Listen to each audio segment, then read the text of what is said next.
पर जिसके पास है उसके पास से हमें लेना ग्रहण करना भी सीखना होगा। ये एक उत्कृष्ट स्थान है इस संसार का, सबसे सबसे उत्कृष्ट स्थान है और सबसे उत्कृष्ट ऐसा स्थान है जिसने अपने जीवन में अच्छाई सच्चाई सब कुछ प्राप्त कर ली है, जिनका नाम है परमात्मा अरिहंत प्रभु। क्योंकि सिद्धों को हमने आज तक देखा नहीं है, ना देख सकते हैं। देख सकते हैं कोई? नहीं देख सकते। वे तो यहाँ सिद्ध हुए कि एक समय में वह सिद्धालय में पहुंच जाते, उनको देखने की शक्ति नहीं है। उन सिद्धों के बारे में, सबके बारे में हमें उपदेश देने वाले वे अरिहंत परमात्मा ही हमारे लिए एकमात्र उपकारी है। उन्होंने अच्छाई भी सच्चाई भी प्राप्त कर ली। कितनी अद्भुत बात है। उन्होंने जीवन की और प्रत्येक जीवों की अच्छी बुरी सब बातें कही, पर उनकी बात बुरी नहीं लगती। लगती है क्या? नहीं लगती। मैं यहाँ बैठ के कह रहा हूँ इसलिए चुपचाप सुन रहे हो, और जो मैं कह रहा हूँ वही मोदी जी आप कह के बताना, बाहर निकलना मुश्किल हो जाएगा। सोचना विचार करना, ये हमारे परमात्मा क्यों हितोपदेशी है, क्यों उन्हें सर्वज्ञ कहा जाता है, क्यों उन्हें वीतरागी कहा जाता है, उसी को वह कवि ने मेरी भावना के पहले छंद में लिखा है। कल पढ़ा था, याद है ना? जिसने राग द्वेष कामादिक जीते नहीं, जीते पहले जोड़ना है। जिसने का राग द्वेष कामादिक जीते सब जग जान लिया। जिन्होंने राग द्वेष काम आदि जो 18 दोष है, क्षुत् पिपासा जरातंक, ये 18 दोष जो कहे जाते हैं, उन दोषों को राग द्वेष को जीत लिया है। और जो राग द्वेष को 18 दोषों को जीतता है वही सब जग जान लिया। सब जग को, 3 लोक को जानने वाला सर्वज्ञ हो सकता है, अन्य कोई नहीं। क्यों मेरी भावना पर मैं इतना जोर दे रहा हूं? क्योंकि जो लिखा है वह बिल्कुल आचार्य भगवंत की पंक्ति को लेकर ही रखा है। कोई मन की बात उन्होंने लिखी ही नहीं है, बिल्कुल वही बात लिखी है जो चाहे रत्नकरण श्रावकाचार में आचार्य भगवान ने लिखा हो, या अन्य श्रावकाचार में जहां जहां अरिहंत भगवान का स्वरूप कहा है, वहां वहां की ही पंक्तियों को उन्होंने यहाँ अपनी भाषा में, अपने छंदों में लिपिबद्ध किया है। आप तो नो छिन्न दोषे न सर्वज्ञ नागमेशिना। भले ही उन्होंने भाषा बदली है, पर ये बहुत उत्कृष्ट कार्य किया है कि जो जैसा है उसको उसकी भाषा में समझाने के लिए उन्होंने भले ही हिंदी का प्रयोग किया है, पर बिल्कुल आगम और आचार्य भगवान की भाषा को लेकर ही प्रयोग किया है। जिसने राग द्वेष कामादिक जीते। हम तो दूसरों को जीतने के पीछे पड़े महाराज जी, कहाँ राग द्वेष जीतेंगे? ऐसे राग द्वेष के परिणाम हमारे पास में है कि हम परमात्मा के पास पे ही आके राग द्वेष करते हैं। ऐसी स्थिति है, ऐसी ही स्थिति है। वो समझना देखना, व्यक्ति लड़ने के लिए कभी जाके बाहर नहीं लड़ता। वहां तो बिल्कुल एक दूसरे की शादी में गले में गले हाथ डालकर एक थाली में भोजन करेंगे, वे गिद्ध भोजन करेंगे थाली में। पर वेदी में आए तो फूटी आंख नहीं देखेंगे। वो वेदी पे तब तक मैं नहीं जाऊंगा, मैं तब तक वो नहीं आएगा। उन्होंने राग द्वेष जीत लिया। आप जीत नहीं पा रहे हैं, कम से कम वहां आके राग द्वेष तो मत करो। क्या करे जीव समझता ही नहीं है। जहां जहां हमें कर्मों की निर्जरा करनी थी, वही आकर व्यक्ति मात्र कर्मों का बंद कर रहा है, आश्रव कर रहा है, और ये भूल रहा है कि सच्चे देव शास्त्र गुरु के पास जो तुम पाप का आश्रव करोगे, वह निधत्ति निकाचित रूपी कर्म का आश्रव बंद है, वो मिटने वाला नहीं है। एक बार पत्थर की लकीर मिट सकती है, एक बार पत्थर की लकीर मिट सकती है, पर देव शास्त्र गुरु के चरणों में जो तुम पाप का आश्रव करोगे, पुण्य का आश्रव करोगे, वह निदत्ति निकाचित होने से कभी बदलने वाला नहीं, वो तो भोगना ही पड़ेगा। फिर रोते हैं, बिलखते हैं, तड़पते हैं, तरसते हैं, ऐसा हो वैसा हो, नहीं हो सकता। भाई उन्होंने अपने जीवन को अच्छा सच्चा कर लिया, राग द्वेष छोड़ लिया, सब दोषों से दूर हो गए, पर हम हम वही आके कषाय और विषयों में उलझे हैं। सोचो, क्षुध, पिपासा, जरातंक, वह भूख, प्यास, बुढ़ापा, बीमारी, सब कुछ दूर कर लिया, ऐसे हमारे परमात्मा है। आज के किसी बालक को बता दो तो उसे विश्वास नहीं होगा कि अरहंत भगवान बीमारी नहीं होती, बीमार नहीं होता। क्यों? क्योंकि आज के वह पाठ्यक्रम में, पढ़ाई में, स्कूल में उनको अन्य संप्रदायों से महावीर भगवान की व्याख्या सुनने में, पढ़ने में आती है। उन्होंने उन स्कूल के पुस्तकों में आज तक यही पढ़ा है कि महावीर भगवान बीमार हो गए थे, उन्हें पेचिस हो गया था, तो वो अमुक अमुक मांस उनको खिलाया था। ये सब कुछ मिथ्या भ्रांतियाँ। क्यों? क्योंकि उनकी पहुंच ऊपर तक है, इसलिए उनकी बात आगम की कह के वह पाठ्यक्रम में आ गई। हम अपनी बात सत्य सामने रख ही नहीं पाए। कोई बीमारी नहीं होती, ना उनको वृद्धपना आता है, ना भूख प्यास कोई नहीं सिताता। जिस समय उन्हें केवल ज्ञान की प्राप्ति होती है, उस समय से उनके पास कोई दोष बचता ही नहीं।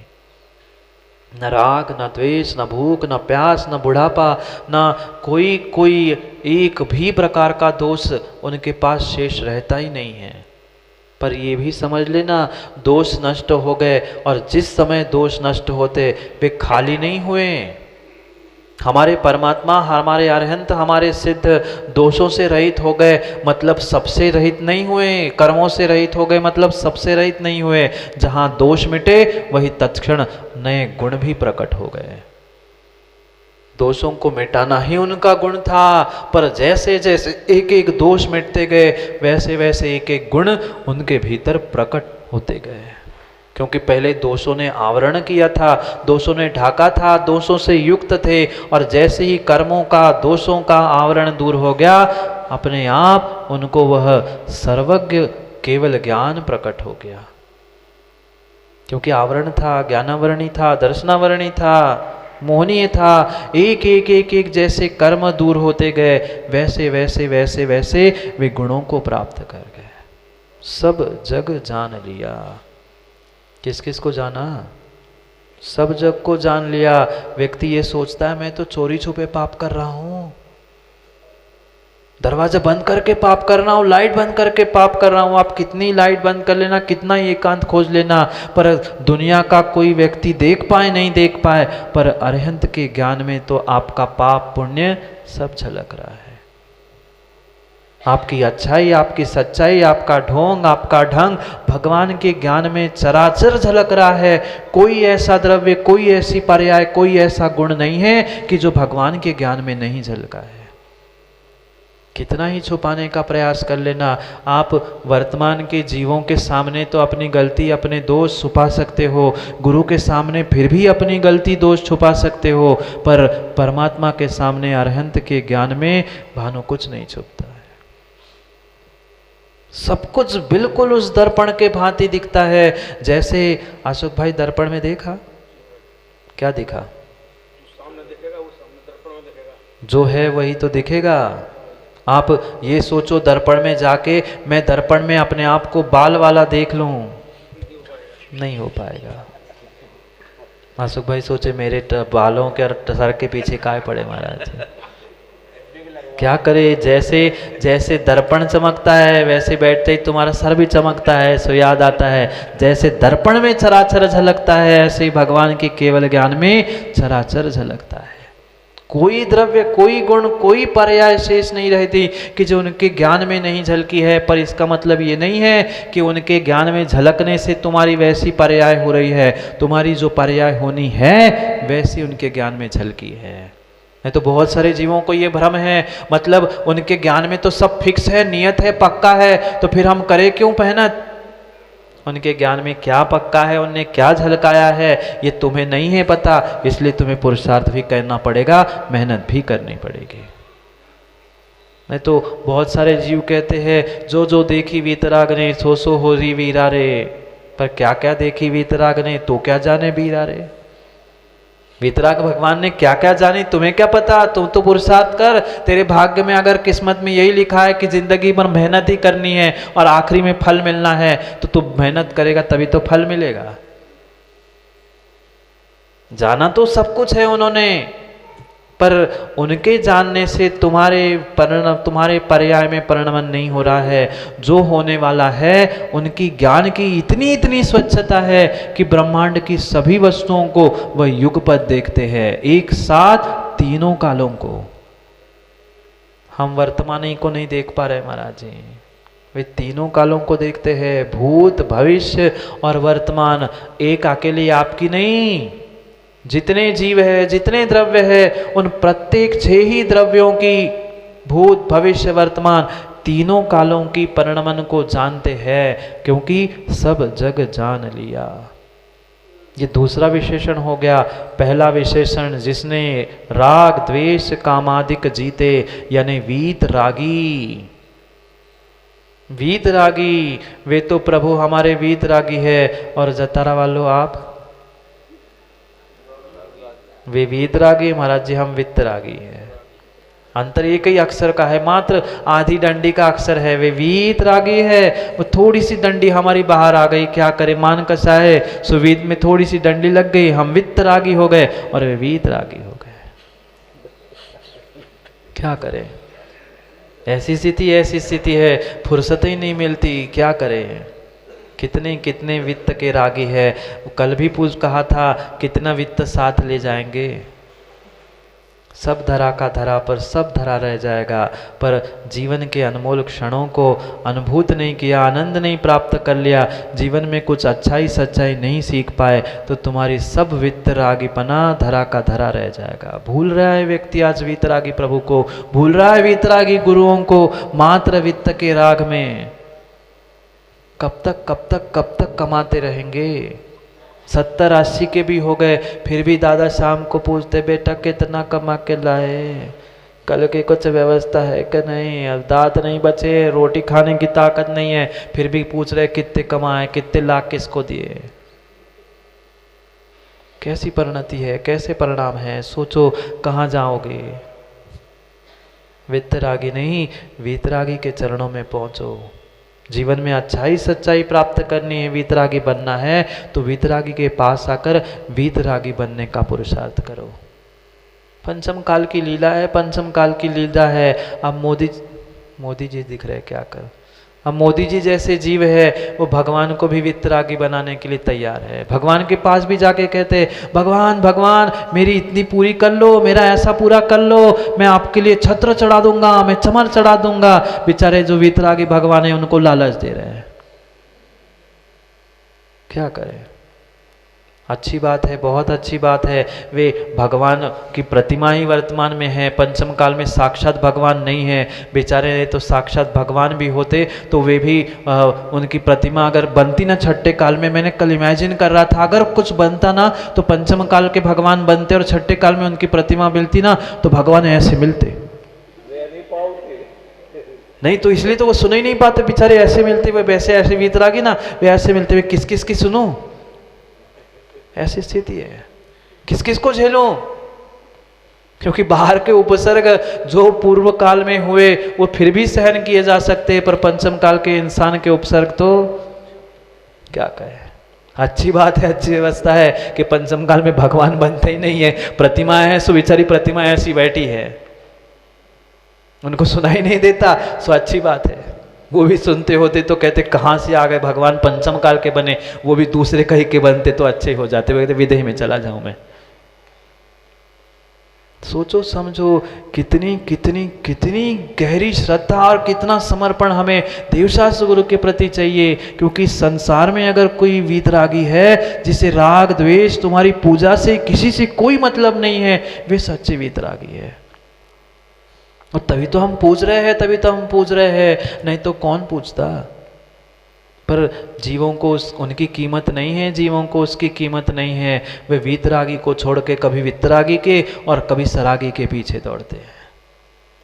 पता नहीं आज के जीवों को क्या हो गया है। और जहाँ हमारे परमात्मा में ऐसी ऐसी ऐसी अचिंत्य शक्ति होने पर भी कोई कहीं चादरा चढ़ाते मिलता है, कोई कहीं फूल चढ़ाते मिलता है, कोई अगरबत्ती लगाते मिलता है, हमें तो पता नहीं उन जीवों पर दया आती है, करुणा आती है, कर क्या रहे हो। और बहुत अच्छा कारण है अशोक जी के पास, महाराज जी आप ही ने तो बताया कि हमारे भगवान वीतरागी है, उन्हें ना राग है ना द्वेष है, इसलिए वो कुछ देते नहीं है, हम दूसरे से मांगने जाते भीख। हाँ ऐसे उत्तर है आज के युवाओं के, आज के जीवों के। आपके तो परमात्मा, आपके गुरु तो कुछ देते नहीं है, फिर जो देते हैं उनके पास जाओ ना मांगने के लिए। आज तक तुमने वीतरागी प्रभु से, वीतरागी गुरु से कुछ लेना सीखा ही नहीं है, इसलिए बेचारे मिथ्यात्व में डूब रहे हो। सबके कानों तक पहुंचा देना अशोक जी। एक बार मिथ्यात्व को माथा टेकने से, मात्र एक बार मिथ्यात्व को माथा टेकने से 1,00,000 वैश्याओं का सेवन करने का जो पाप लगता है, वह एक बार मिथ्यात्व को माथा टेकने से लगता है। कितना? 1,00,000 वैश्याओं का सेवन करने में गोलू जो पाप लगता है, वह एक बार मिथ्यात्व को सर टेकने में लगता है। अब आप सोच लेना कितनी बार आपने मिथ्यात्व को माथा टेका है। अभी मिथ्यात्व के मायने ही नहीं पता जीवों को, सम्यक के मायने ही नहीं पता।